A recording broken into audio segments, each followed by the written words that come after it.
been a while since we've done a tour, so let's do an off-season tour. Check it out.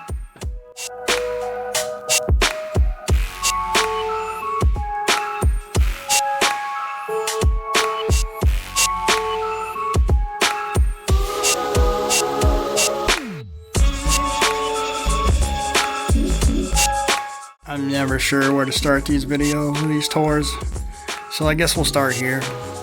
This is the setup area. This is the main area of the Rabbit Run Railway, and this is also the basement level of the Boston and Maine branch line that runs through my area. It's also known as the Pan Am branch line that goes through my area. So what this is a basement level to it. It's not something that exists in real life. It's just how this build is going to be.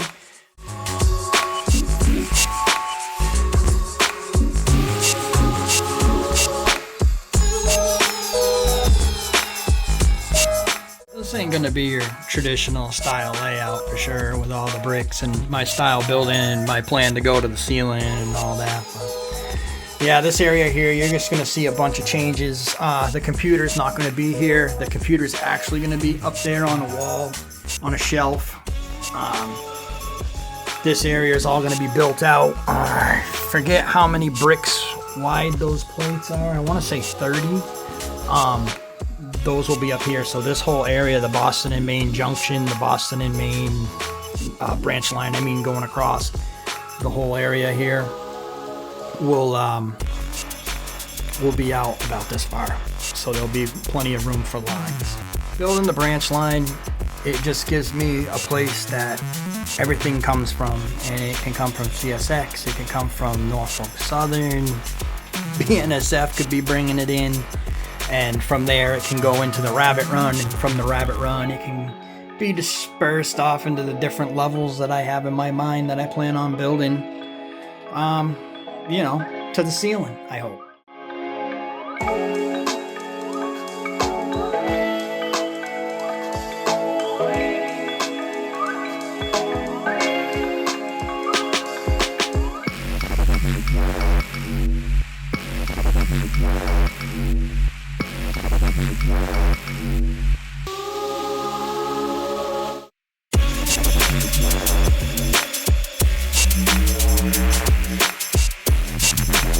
Once they're all set up, I usually have my cars parked here. They're simulating coming down the junction. So I'm just simulating that they're getting picked up from up here, but I just set them up here because I have none of that built yet. So, but anyway, from here, I have my locomotive come down and grab them, and we head off into this area here, which is nothing. I haven't really worked on it much at all. If I have some extra bricks, I'll throw them down, but this is going to be a trestle bridge here. It may be 2 trestle bridges next, or a wider one. I'm not sure. I'm not in a rush. This is just an area right now that my train goes over as it heads into the quarry area. Obviously, if you've seen my videos before, I've explained what this quarry is, and it's just a quarry from my area. We have soapstone quarries, very old ones from back in the day, and that's all this is. It's just modeled after that. It's no big deal. I just thought it would be cool to have, something cool to drive by. I don't see many people with quarries. I don't see anybody really with Legos, so just trying to be different and have cool stuff to look at and make cool photos and cool videos, I guess. We'll look around the Rabbit Run yard here a little bit. This blue shop right here is basically rolling stock repair shop. So I'm always simulating dropping cars off here and having them work on repairs, and then they go out and either head back to the branch line or they go to the industry that they're supposed to go to. Over here I have my little fuel depot. It's fun to have a place to just stop, I have little fuel trucks everywhere that simulate dropping off diesel, but it's fun to have this added to the story. It just gives you a added, stop and service it, inspection, all that stuff. Future plan with this though is I have the rail going out and in here. And I have this spot here that goes out and you can back in, but that's it. So what I want to do is have it go from here, and I want to put turnout there and a turnout here and have it connect so I can have it come in through here as well. So that'll be a future thing when I get them. It's just no rush, you know, money. This is the off season right now. It'll be interesting to see what I get done in the summer. Well, it's the off season because I'm actually out e-biking and riding rail trails. So this here is my locomotive shop, and it's just kind of like to do small repairs or simulate that, and service mostly, things like that. It's not to simulate like big repairs or anything like that. I plan on doing something like that in another location. It's just that's probably going to be maybe in next year's push. I plan on doing another big push in July, August, like I did with this. Maybe I can get the other levels built. This area here I'm still working on. Obviously I still need to print up a bunch of asphalt and glue it together and do some magic with that and make it look real. And so I plan on having that all asphalt in there, and you can see that I have like the little tower starting to get built in more now with more brick. As I get it, I put it in there, and if I don't like how it looks, I just replace it. It's not a big deal. I move it around. It's completely reusable. You don't have to throw it away or anything, you know. I'm supposed to be finishing the grass and the bushes and everything over in this section and working in the ballast going that way. Just waiting on bricks. That's the story of my life with this project. I'm always waiting on bricks, and it's not wicked expensive to buy these dollar store bricks, but it's not cheap either, and I have other things I do. So when I see them, I grab them. If I see them online, I grab them, or if I'm doing an order, I grab them.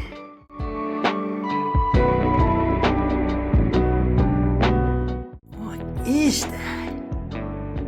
My cat throw up a Slim Jim?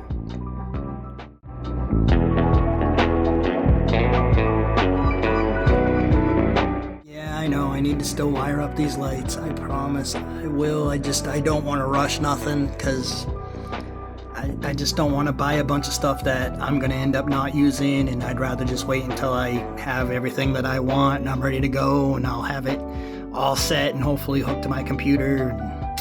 So that's why these ain't blinking yet, but when they do, you know I'll be making a video. One of the locomotives I'm using is Guilford Rail Systems MEC 510. I like to use him for like maintenance away, stuff like that. He's got ditch lights on the back, so it's like I can have him go forwards and backwards. It's no big deal, and I don't know, my OCD just kind of has to have it that way. So I've been using him as maintenance away lately. You can see here that the front end loader is getting refueled here at the maintenance away, Norfolk and Southern. Just thought I'd show that.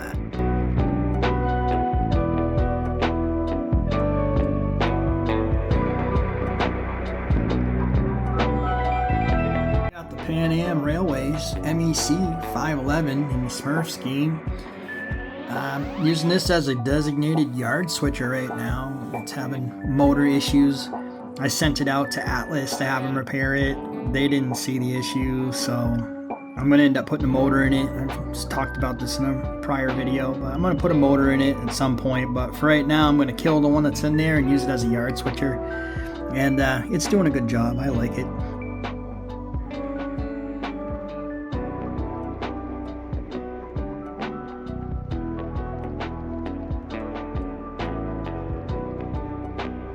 This weird lash up is pretty much the workhorse of the whole rabbit run right now. I have the Guilford Rail System MEC 518. He's been here since the beginning. This is the very first locomotive that ran in this apartment, in this house, on this layout. So I'll have him forever probably. This one here was given to me.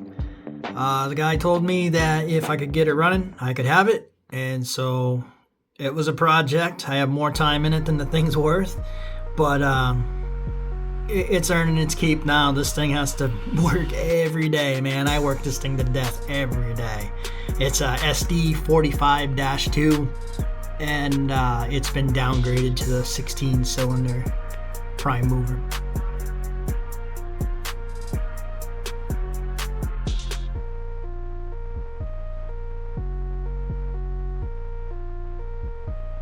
Got my Boston & Maine cabooses here, my shoving buggies. Gotta have these babies.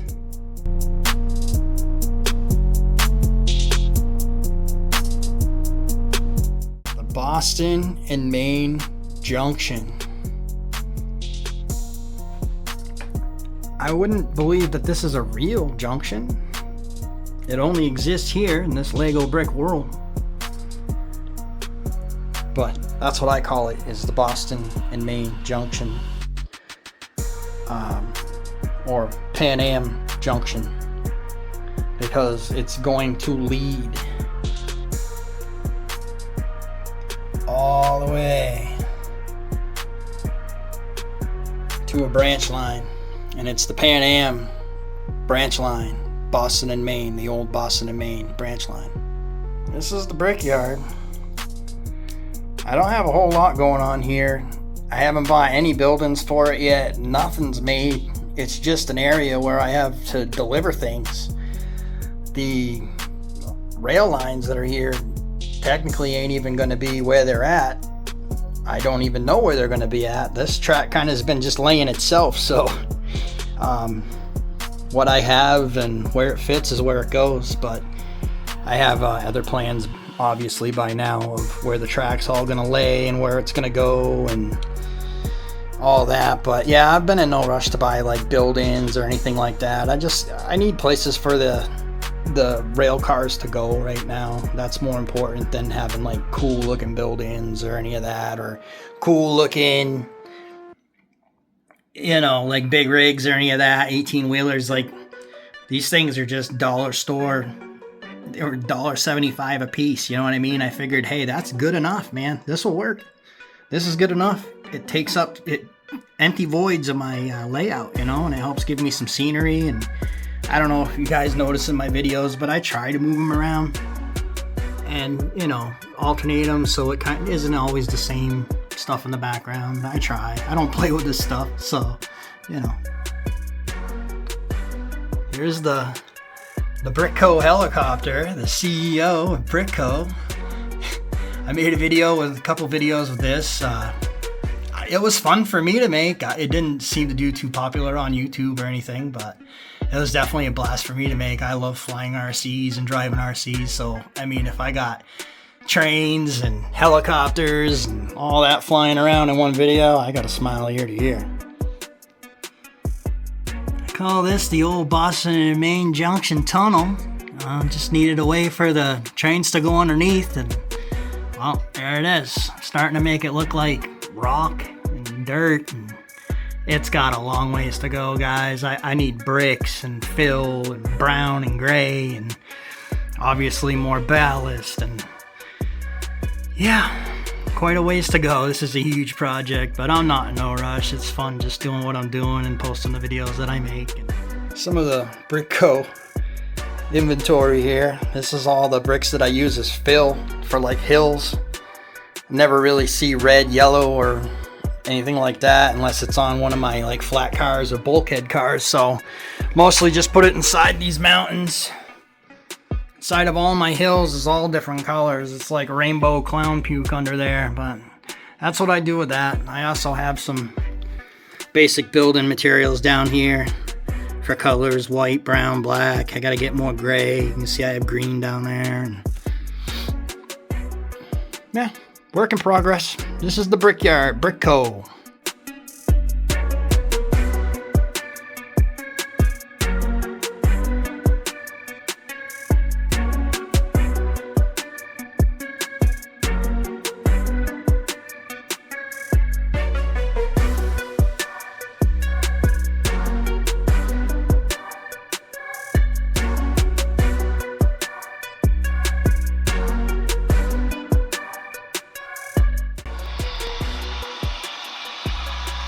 This is my GP7 lashed up.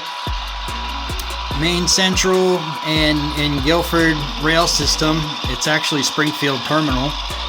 I plan on adding a GP9 to this in Boston and Maine. I think it's Walthers. I think that'll look sick once I get that on there. But this is one of my favorite lash ups I have. I just like the age of it. I like the high hoods. To me, these things are just sexy. It's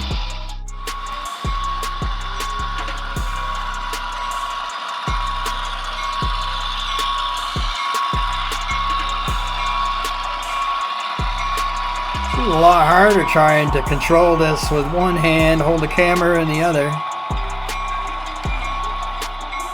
A little shaky, not too bad. But yeah, this is my favorite lash up right now. I love these. I plan on adding to it. I think once I have 4 of them, GP7s and 9s, I think that'll be pretty good. I just got the Guilford back in one of the last videos. If you want to watch back, Atlas had repaired this one. They did a great job. This thing's smooth. I repaired this one myself. I ended up putting a new motor in it. These guys are just as smooth as each other. So very, very happy. I love these. Hopefully you guys enjoy watching the videos of them as much as I enjoy making them. So I think that'll conclude this tour of the Bricks and Trains layout. This is the summer tour. This is the off-season tour. So it'll be interesting to see what gets completed during the off season, because like I said earlier in the video, I'm out riding e-bikes on rail trails and all kinds of trails, and I'm repairing those and keeping those maintained. So I don't have a lot of funds to put into this right now, but I plan on doing another big push in July, August, something like that. And who knows, maybe we'll see this branch line complete, and then maybe we'll see the helix start going up, and we'll see the next level of world being built. Anyways guys, thanks. This is Chad, Bricks and Trains. I'm out.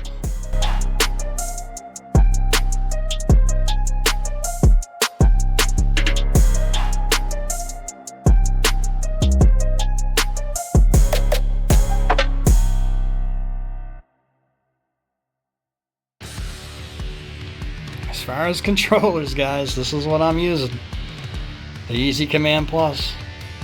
It's not the greatest, but it works. And if you want to know how far you can push one with the power supply, you can push it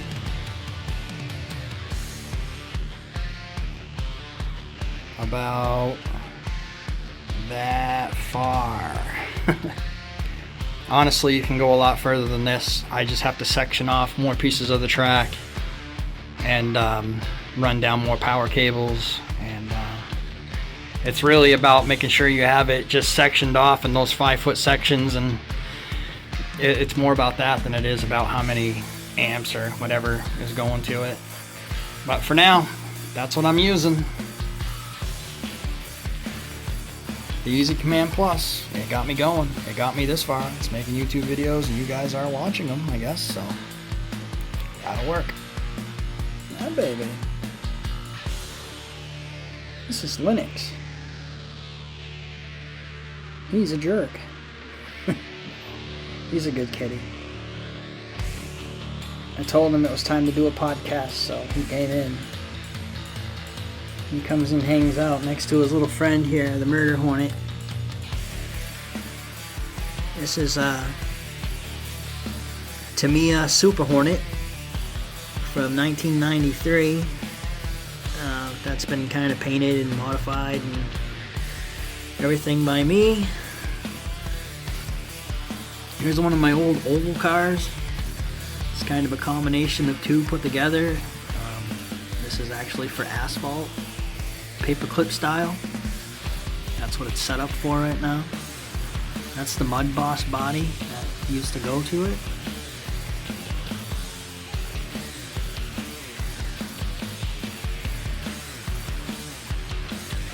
Over there's a couple crawlers.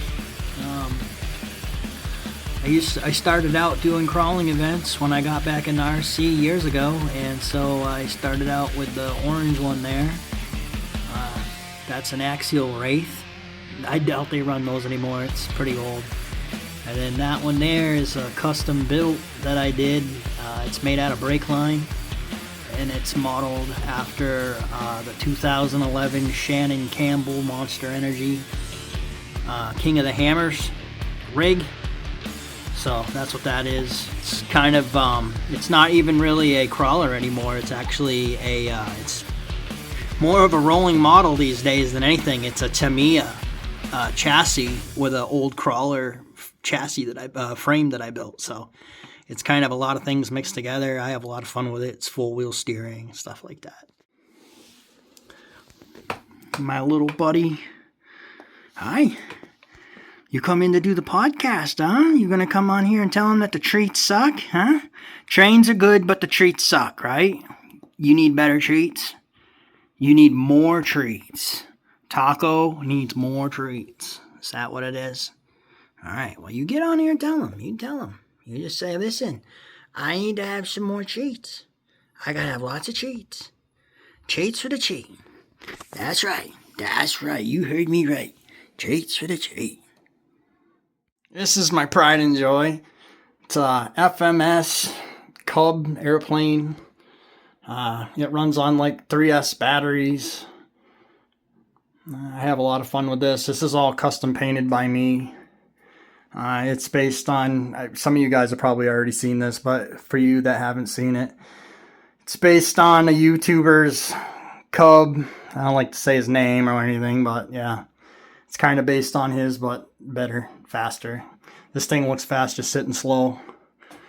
That's always been my style with painting RCs. Is I want them to look like they're flying, just sitting there. So, but yeah, this is a Super Cub, I think, or PA 1300 millimeter. I don't know. I've flown it a lot. I've crashed it a lot. I painted it up. I got to get back out there and get it up in the air.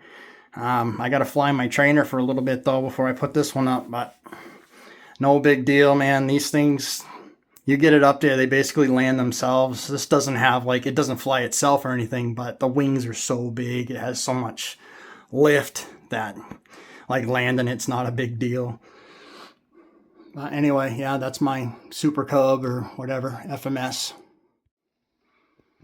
Some motherboards that I have. This would have been the first one that I ever built. It's probably from 2005, I guess.